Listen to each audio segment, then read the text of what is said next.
النصف والربع نصف النصف والربع والثمن والثلث والثلثان والسدس جتشوكرا إيران الندالو ميكا شوكرانه جنو دران الندالو 7 مواني نرسي ميكا جنة 3 أسباب نرسيرا 3 أركان نرسيرا 3 شروط نرسيرا 3 الحقوق المتعلقة بالتركات 5 الحقوق المتعلقة بالتركات 5 درسي كينيا راكي 60 فروض لي مقدران إيجا جاتاتي نمني جان كان قالوا إنيو فينيو سجلوا قرانا باب بيان من له النصف نصف يجونا كم تبرر فما جنة تقرر 1 على 2 باب من له النصف بدا المصنف بالنصف قبل غير لكوني أكبر كسر مفرد الرغدا صبا الدبا فمجروتي حنافسة ربوسه فالنصف نصفين فرض 5 أفراد أودا نمشانيتي الددان كتان أفرادي الزوج أبا مناتي تقوم لنتو زوجين والأنثى أنثى من الأولاد المانرة بنت الميت لها النصف والزوج له النصف عند عدم فرع الوارث وبنت الابن بنت الابن لا وبنت الابن عند فقد البنت بنت ميت جنجرات والأخت أبوليتي في مذهب كل مفتي مذهب شوف مفتي برتي كيستي وبعدها بودك سيتي الأخت التي من الأب أختي جابة سندبرت أختي كم أخت شقيق عند انفرادهن الدبو جرابرت عن معصبرة نما عصبا جرى قدر قلوبة يونا مع عصبا جرى قلوب جراتي جرى فللذكر مثل حظ الأنثيين تاجر أي عند عدم فرع الوارث وخرج بالوارث غير كابن الرقيق أو قاتل أو نحو ذلك فرض وفرض البنت الوارث أقول هذا شروع في ذكر من يستحق الفروض فالنصف فرض 5 منفردين جري الدبوكتان وهم جري الزوج عند انفراده أو قدبين ما للردبين عن الولد وولد الولد سواء كان ذكرا أو أنثى من الزوج أبا من الشارات أو من غيره ولو كان الولد من زنا زوجان سني الموزن اللي أقبضتم أبا منا قاب أبا منا ورسا قالوا وجود ولد الزنا لها يحجب الزوج من النصف إلى الربع وفرض البنت الواحدة أودا انتلا تكوت انتلا ميته وبنت الابن عند فقد البنت والأخت الشقيقة والأخت من الأب عند فقد شقيقة شقيق أنقافة بمته والأخت من الأب عند فقد شقيقة وإنما ترث والندالت كل واحدة من هذه الأربعة النصف عند انفرادها والدبات عمن يعصبها من الذكور فقوله جتسا أفراد كالنجر راجعون إلى 5 والزوج لا يكون إلا واحد النقاز مال دير بياني واقم فقلتنا ملي ليس للإحترام شركان جميع وأما الأربع الباقيات فلا يفرض لكل واحدة منهن النصف إلا إذا كانت أبوتات ملك منفردة الجبات عمن يساويها نمسيت قطعة الرا من الإناث درب ونرى فلو تعددنا وسيد أمتني فرض للمتعددات الثلثان ثلثان تجرى قدما كما سيأتي. ويشترط أيضا انفرادهن معصبا وهو الابن مع البنت وابن الابن مع بنت الابن والشقيق مع الشقيقة والأخ من الأب مع الأخت من الأب، لأنه إذا كان مع الواحدة منهن من يعصبها ورثت معه بالتعصيب لا بالفرق كما سيأتي كجناله. وكل ذلك أي كل المذكور بالإجماع لا خلاف فيه، لقوله تعالى بالإجماع وليجزي علماتي، لقوله تعالى ولكم سنين تعالى نصف ولكم أيها الأزواج نصف ما ترك أزواجكم للروان كيسا كيسني ديسن نصف سنين تعالى المال إن لم يكن لهن شرط جرائنتين ولد ولن. وقوله تعالى وإن كانت واحدة بنت وارثة يوتقطات فلها النصف. وقوله تعالى ولهم أخت فلها نصف ما ترك. وأجمعوا وليقلا على أن ولد الابن ذكرا كان أو أنثى قائم أبتانا مقام الولد في الإرث، أن ولد الابن ذكرا كان أو أنثى قائم مقام الولد في الإرث والحجب والتعصيب، الذكر كالذكر إذا كثيرا لدالا ولن الماء أكما المات، والأنثى إن تل الماء أكما إن تل ميتين كالأنثى. وعلى أن المراد وأجمع وليقلن على أن ولدان تتفق معمول أجمعته الجار والمجرور متعلق بأجمعوا.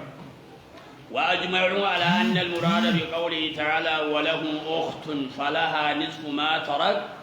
الأخت أختي من الأبوين والأخت من الأبين دون الأخت من الأم، وسيأتي الكلام عنها أخت من الأم حكم سيغنارك. قال الناظم رحمه الله فلو اجتمع الصنفان أي أولاد الصلب وأولاد الابن، فإن كان من ولد الصلب ذكر منفردا أو مع غير حجب أولاد الابن بالإجماع، وإلا بأن لم يكن ذكر فإن كان للصلب بنت فلا النصف والباقي لولد الابن الذكور فقط بالسوية بينهم، لأنه إن كان ابن واحد لأحاط المال، فمن حق البنت الواحدة أن تأخذ نصفه قضية للتضعيف. والبنتان حكمهما حكم الثلاث بالإجماع، وإنما أعطيت الثلثين لأنه لو كان مع البنت ابن لوجدت الثلث ثلثي فرد، فالبنت الأخرى أولى ألا ترزع نصيبها من الثلث، وإنما أفضل للعصبة أصبارات جالتي فمن لأن للبنات معونة وللعصبات معونة فلم يسقط إحداهما الأخرى. نعم. باب بيان أصحاب الربع. باب أصحاب الربع. والربع فرض الزوج إن كان معه من ولد الزوجة من قد منعه، وهو لكل زوج وأكثر مع عدم الأولاد فيما قدها، وذكر أولئك أن الولد. أقول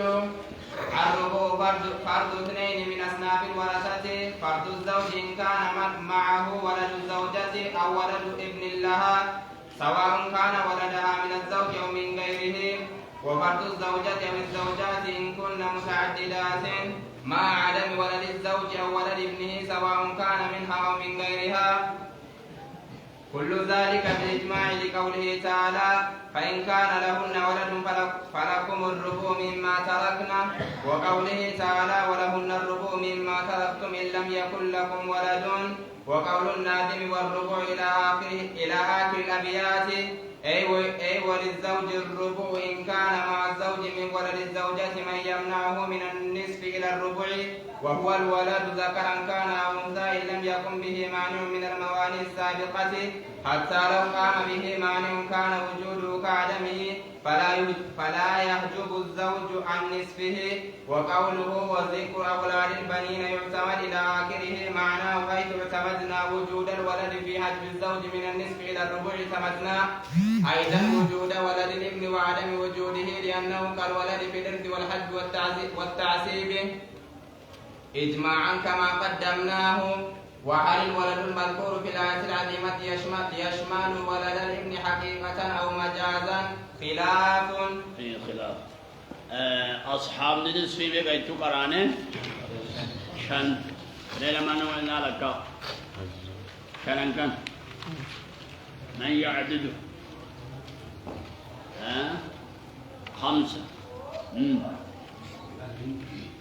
البنت وبنت الابن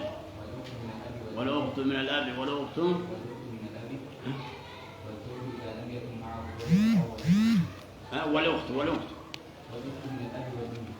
والأخت الشقيقة والأخت من الأب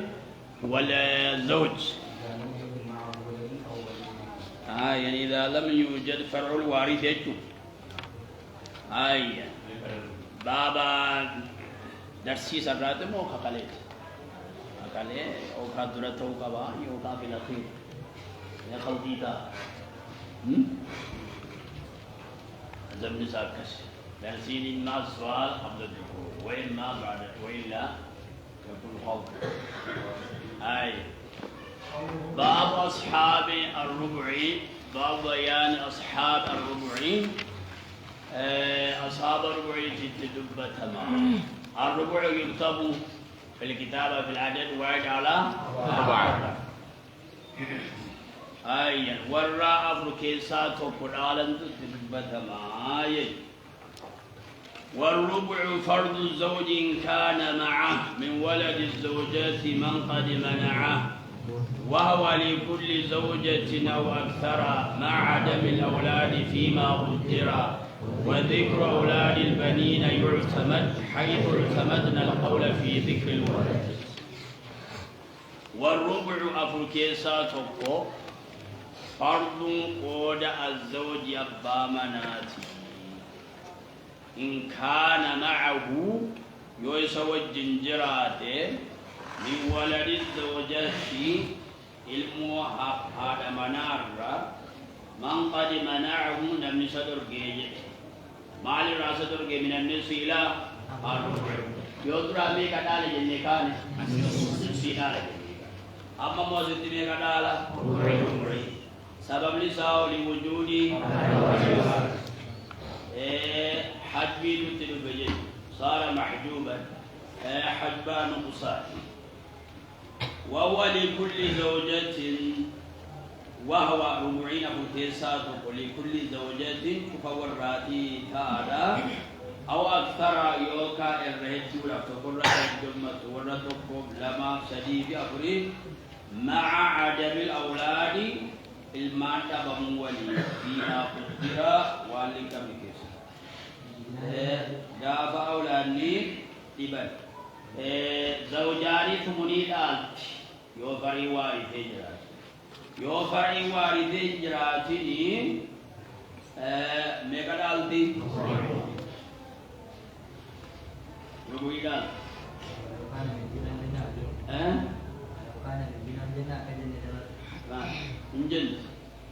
injen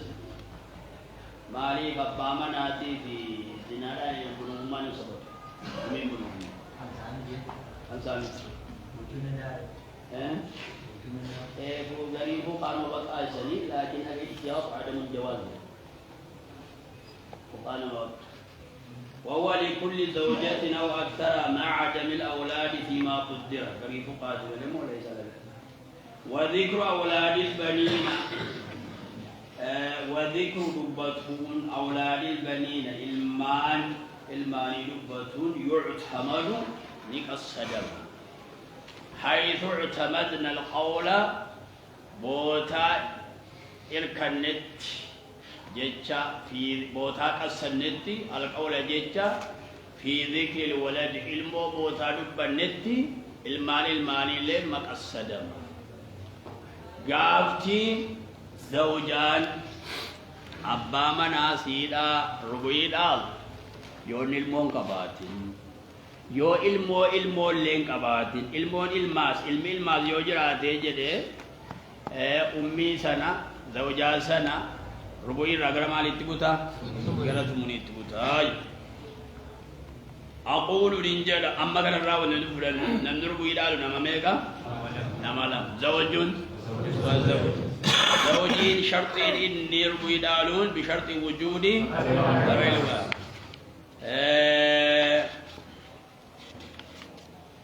زوجان شرطين سين ربوي دالتم بوجود الفرق فريرة قدني جراج أقول الربع فرض اثنين من أصحاب الورثة فرض الزوج إن كان معه ولد الزوجة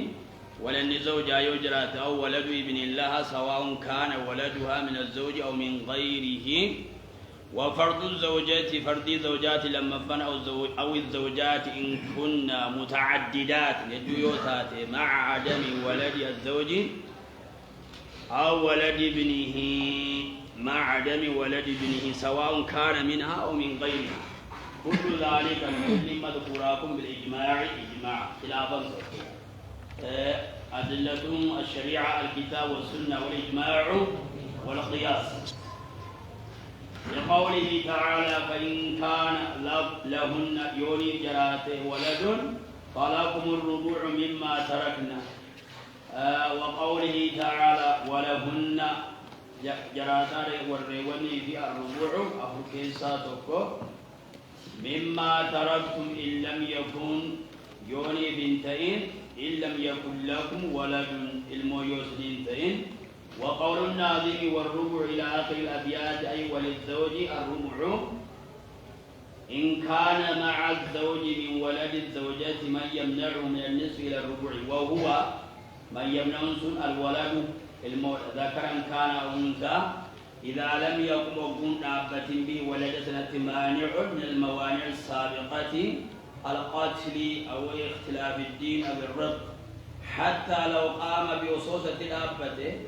مانع كان وجوده كعدمه لا اعتبار له وجوده فلا يحجب الزوج عن نصف سالان حجبه ماتت وتركت زوجا وابنا دينه إما اليهود أو النصارى كدين للزوج النصف وما بقي فللورثة ورثة قراتك بربانا من يعمي قبات يوكايو أبي قبات نمسي دالو بربانا وقوله وذكر أولاد البنين يعتمد إلى آخره معناه حيث اعتمدنا وجود الولد بوتات السنة وجود الولد في حجب الزوج من النصف إلى الربع اعتمدنا أيضا وجود ولد الابن وعدم وجودها الليل كالسنة ما لأنه كالولد كولدات الملمة في الإرث والحجب قالوا في حجبوا كيس والتعصيب في قالوا كيستي يوكا تعصيب أصبابته كيستي إجماعا كما قدمناه وهل الولد المذكور ولد الولدين كني في الآية العظيمة ولني آيات يتلبثم فإن كان لهن ولد جد إن لم يكن لكم ولد ولني آية كيس تلبثم العظيمة آية قدو أبجال سيدا قدو كتات يشمل ولد الابن حقيقة إلما حقيقة شمل مو مجازا شملان في خلاف كيس جرا قرين حقيقة جن قرين مجاز جراني قرين علمات دبتون حقيقة شرعية كشرعية حقيقة مررة مدبتما إلى رد وأشار بقولي والحجب إلى رد قول مجاهد إن ابن الابن لا يحجب الزوج ولا الزوجة والراجح راجع من الخلاف شموله مجازا لا حقيقة باب مجازات ملي باب حقيقة متين نعم ماذا؟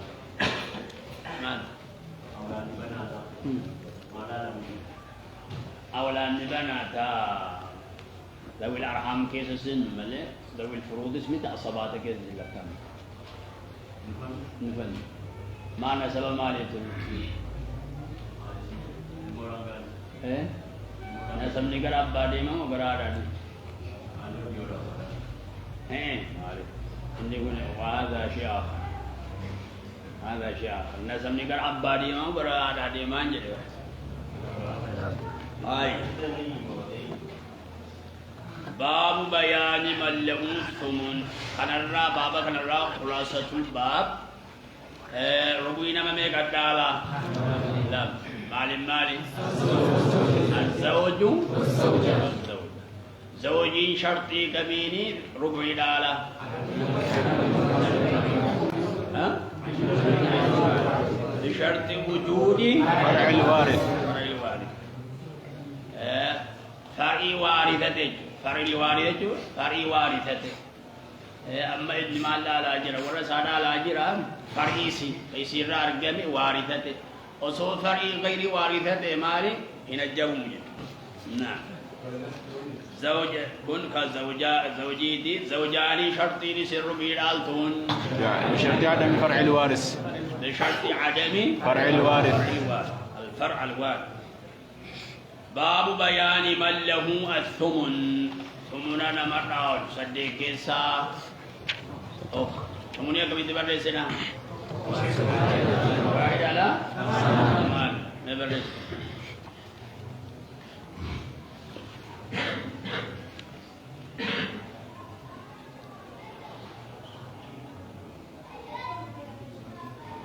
سردي برد سنا ها هاي والثمن للزوجة والزوجات مع البنين أو مع البنات أو مع أولاد البنين فاعلمي ولا والثمن صديق ساتو للزوجة والرتوكوفي والزوجات والولد في الليلة أو الزوجات مع البنين مع وجود البنين بني نجرات وليد أو مع البنات أو مع أولاد البنين إما نجرات وليد فعلني بك ولا تظن يادي الجمع الجمعي شرط أي شرطي توم ويادي فبها لا يودر أمالي ثمونيني أودا ورتوكو يونم توكو نمدجي ورتوكو كبا يوكا ورتوكو جو ورتوكو كبا جابك مع وجود البنين له الإمام يدجا أو البنات له أو أولاد البنين مرجع تجميل نبض أصولا تجيل موتك أو كائن ثلوتك أو بني سيجوا الحكم كذلك بيتي الأبي بنينا بناتي أولاد البنين جمعي قد يبيد ملء شرطي فيه كراهما ولا تظن الجمع شرطا فافهمي أنا رأيك والثمن للزوجة والزوجات الأربع فأقل إلا في حق نحو مجوسي سين الدهوت فيمكن أن يكون أكثر من 4 ويقسم الفرض عليهن على عدد رؤوسهن من غير تمييز بعضهن عن بعض إلا في صورة نادرة كمن له 4 زوجات وطلق واحدة منهن طلاقا باينا ثم تزوج مكانها أخرى ثم مات وجعلت المطلقة من 4 وعلمت التي تزوجها جديدة فللجديدة ربع فرضهن والباقي يقسم على الزوجات 4 المجهولة المختلطة كولد مقد فائدة مما يذكر في المعايات لغزك ستي أن لنا زوجة تأخذ الثمن والباقي يأخذه أخوها مع وجود أخ للميت وليس له وارث سوى من ذكر وجواب أن أخاها ابن زوجها وذلك بأن يتزوج ابن الرجل أم زوجة أبيه فيأتي منها بولد ثم يموت ابن الرجل في حياة أبيه ويترك ابنه وأباه ثم يموت الأب عن زوجته وعن أخيها الذي هو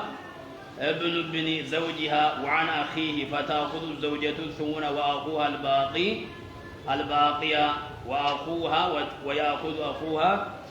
أخين سنبر الباقي ولا شيء لأخيه لأنه محجوب بابن ابنه. وإما يذكر أيضا أن رجلا مات عن 4 نسوة فواحدة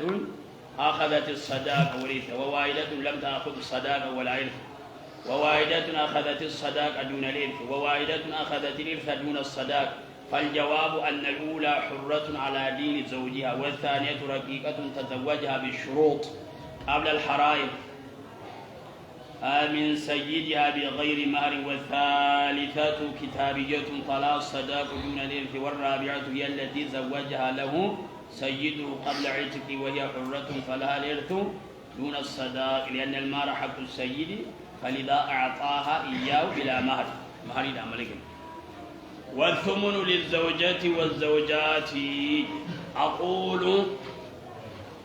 ننجر شعري والثمن صديق ساتوكو فرض نوع واحد قودنا توكو من أنواع الورثة فرض الزوجات قود زوجات أو الزوجات مع وجود الولد ولا نجرات ولن أو ولد الابن ذكرا كان أو أنثى إجماعا لقوله تعالى فإن كان لكم ولد فلهن الثلث فلهن الثمن فلهن الثمن ويكفي في حجبها أي حجب نقصان في حجبها حجب نقصان أو حجبهن قابل من الربع إلى الثمن وجود واحد من البنين أو البنات أو من بني الابن أو من بنات الابن كما في الزوج وليس الجمع شرطا إجماعا الآية آيتان ولا الجمع فإن كان لكم ولد فلهن الثمن ولد جمع مال الجنة أولاد. والمصنف جمع البنين والبنات وأولاد البنين جميع الأنبات لأجل النظم أجل القرآن ودفع إيهام اشتراط الجمع بقوله ولا تظن الجمع شرطا وقول ففهم تكملة البيت تكملة بيتي ملئ ليس شرطا كان الرا والنلف دن بابا كان الرا نمني ثمني دالو نماميكا نمتوك نوعي توكل زوجاتك يوكا هدو زوجاتي شرط ماليتين ثمني دالتي فرعي وارثاتي زيد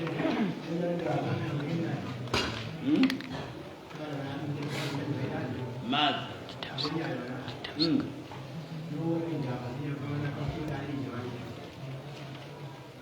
Guut mas awrate jadi tinggalannya deh kennu fi kaba gafate kennu fi kaba kotta ko dadda jechu kaba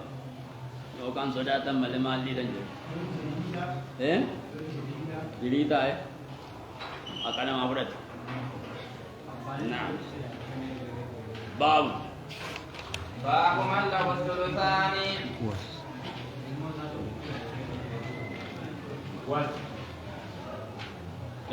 والثلثان للبنات جمعا ما زال عن واحد فسمعا وهو أولاد البنات منه فهم ذلك فمسك الزين وهو يدخل بما يزيد هذا منها ولعيد هذا إذا كن منكم واحد أو يجمع من هذا نفسه. أقول والثلثان فرض 4 من أصناف الورثة فرض الجمع من البنات والمراد بالجمع هنا ما زاد واحدة فيشمل البنتين فأكثر وفرض بنات الابن 2 فأكثر وفرض الأختين شقيقتين فأكثر وفرض الأختين للأب فأكثر إجماعا لقوله تعالى فإن كن نساء فوق 2 فلهن ثلثا ما ترك وقوله تعالى فإن كانت اثنتين فلهما الثلثان مما ترك وفيه خلاف شاذ. والإجماع على أن هذه آية أنزلت في أولاد الأبوين وأولاد الأب دون أولاد الأم وقد قضى النبي صلى الله عليه وسلم لبنتي سعد بالثلثين من تركة أبيهما كما صححه الترمذي والحاكم وغيرهما. باب بيان من له الثلثان لما صديق سا لما دالو اتفاق الفما كنو ثانك بدبريتم كنت بريتم بسرعة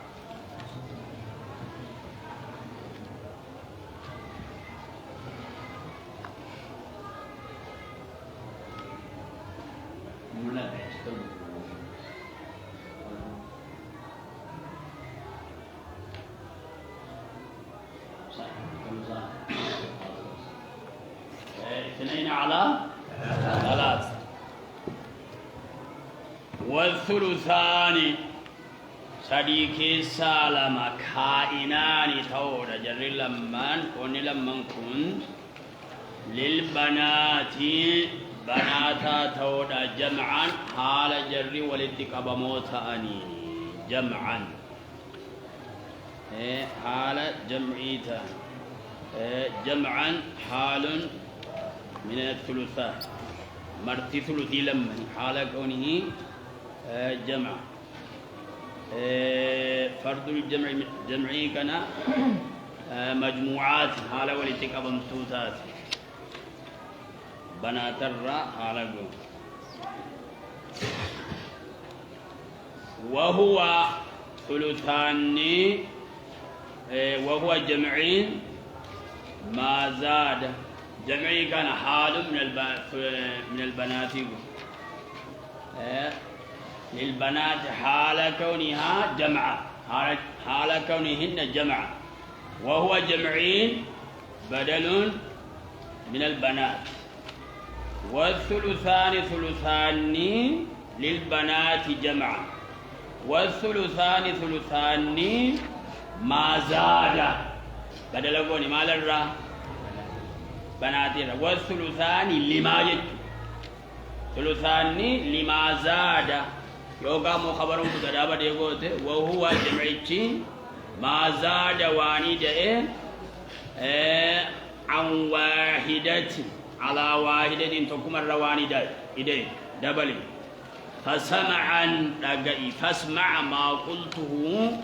لك سمع وانا بدل من البنات او من جمعا ويسوء أن يكون خبرا لمبتدئ محذوف وهو أما سنوت بن ثلثان أي المذكور جد وإنما أفرد الضمير مع كون راجعا للمثنى نظرا للمعنى وهو المذكور كذلك لبنات الابن بنات ابنيتي تادا فافهم فهمي مقالي جتكيا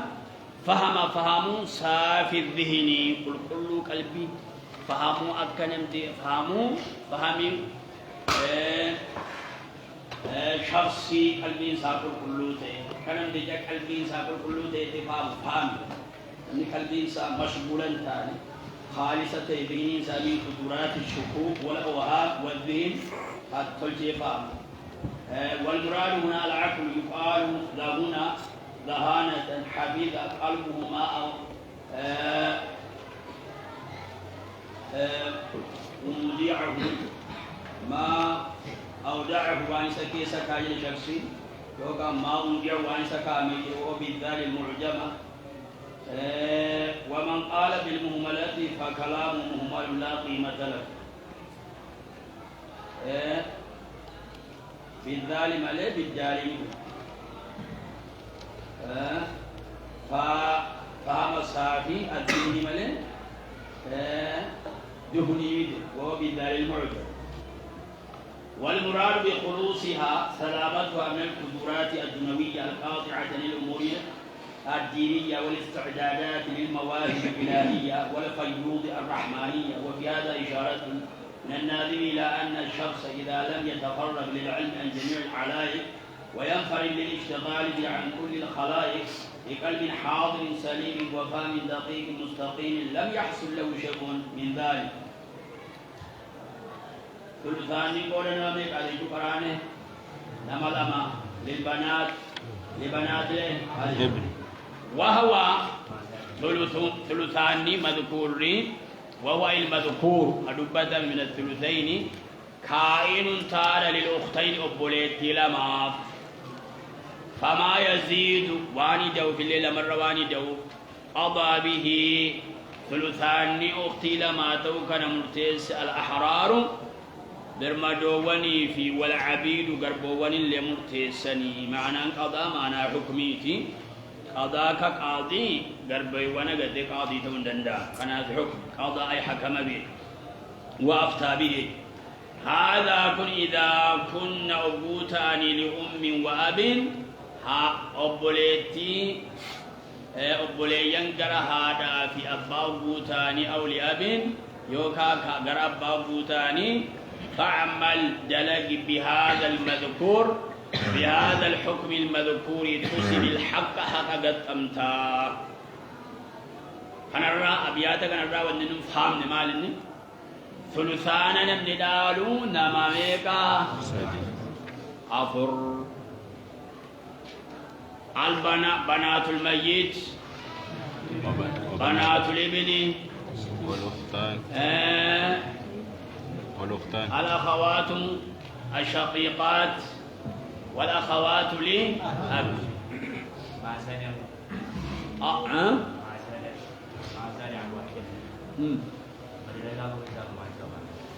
والثلثان لما ذلك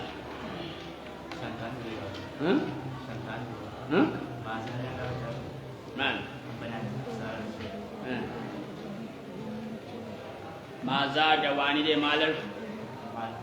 على والدته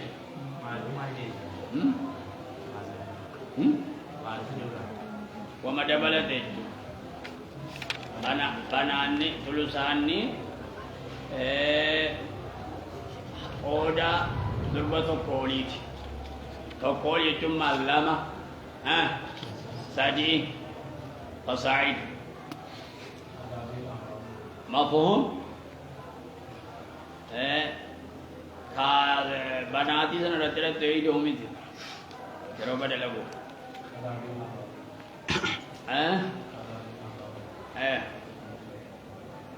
أضابي وقول قضاء أفتى لأن الرقيق لا يكون به قاضي علماء وري برمدو تانيس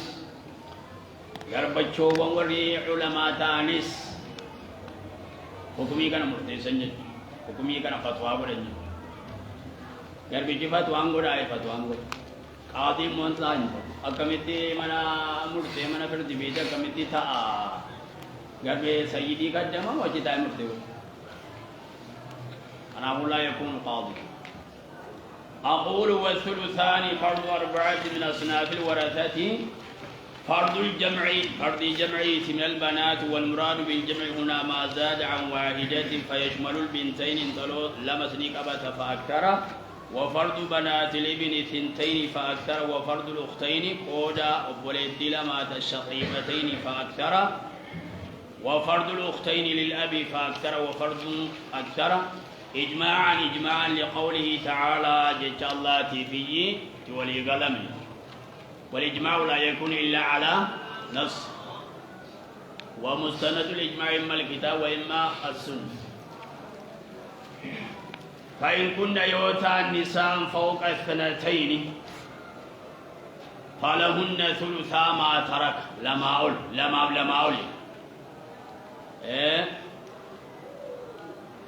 وقوله تعالى فإن كانتا يوتان اثنتين فلهما جرى لمن يتارى الثلثان مما ترك وفيه خلاف شاذ جرى خلاف شاذ ثم الظاهرها أن البنتين لا يستحقان الثلثين لمفهوم قوله فإن كن نساء فوق اثنتين لما أولي ثلثانا دالج يولا متانو ثلثانا دالج مجد ابن عباس مايك ميكا دالو ده نسفيت كده دفن ما تو كسي ما تو ولا شرنا كان غابا تو كتا دل نسفيت دال وروي عن ابن عباس انه قال للبنتين النصف لذلك وهو مرادنا بالبعض فيما سبق لكن هذا منكر لم يصح عنه اسم الراي سنت والذي سعى موافقة الإجماع كما قاله ابن عبد البر وحينئذ فدليل الإجماع فيما زاد على البنتين الآية المذكورة وفي البنتين القياس على الأختين وهو قياس أولوي وهذا يجاب به عن شبهات ابن عباس إن صحت عنه يا سلولاني حجات. حتى سبب نزول آية فإن كن نساء فوق 2 فلهن ثلث ما تركان، فهذا هو الدليل من القرآن، وظاهر الآية يقتضي عدم ثلثين للبنتين. وصدنا عن ذلك أبو لبنتي سعد بن الربيع من تركة أبيهما بذلك. فقد روى الترمذي وأبو داود أن امرأة سعد بن الربيع جاءت لتلك ربي ومعها بنتان، فقالت يا رسول الله هاتان بنتا سعد بن الربيع قتل لأجل فلأبوهما معك يوم أحد أي مع جيشك، ولم يدع يترك عمهما لهما مالا إلا أخذه يوم لبلده فما ترى ولا ينكحان ولا مال لهما. فقال رسول الله صلى الله عليه وسلم حتى يقضي الله في ذلك، فنزل قوله تعالى فإن كن نساء فوق 2 فلهن ثلثا ما ترك. فدعا رسول الله صلى الله عليه وسلم المرأة وصاحبها فقال أعط البنتين الثلثين والمرأة الثمن وخذ الباقي أجلا. وفي رواية أعط بنتي سعد الثلثين وأعط أمهما الثمن وما بقي فهو لك. أسمع خلاف ابن عباس جباتا سودي لا اعتبار له معلي في تفسير الجماعة خلفه، والراجل لم يثبت ابن عباس بين ذلك الإجماع على حاله. قال الترمذي هذا إسناد صحيح، فهذا سبب نزول آية الوصية، فوجب علينا الأخذ بذلك لقضائه. قال أهل العلم وهو أول ميراث قسم في الإسلام، ولما بينت السنة ذلك، ولما بينت السنة ذلك قيل جدا كلمة فوق، كلمة فوق 2 سنين مقحمة أي زائدة، كما في قوله تعالى فاضربوا فوق الأعناق، فاضربوا الأعناق فوق أنس مقحمة. وقيل إن كلمة فوق على التقديم والتأخير. فإن كن يونيم تاني نساء 2 فما فوقهما، وقيل غير ذلك اللي جدمين. والإجماع على أن هذه الآية أنزلت في أولاد الأبوين، إجماع أبتا لا آية نكون الماني أبالا مليكي ستبوته وأولاد الأب دون أولاد الأم. وقد قضى النبي صلى الله عليه وسلم لبنتي سعد بالثلثين من تركة أبيهما كما صححه الترمذي والحاكم وغيرهما، والله تعالى أعلم. وصلى الله على نبيه وآله وأصحابه أجمعين، والسلام عليكم ورحمة الله وبركاته.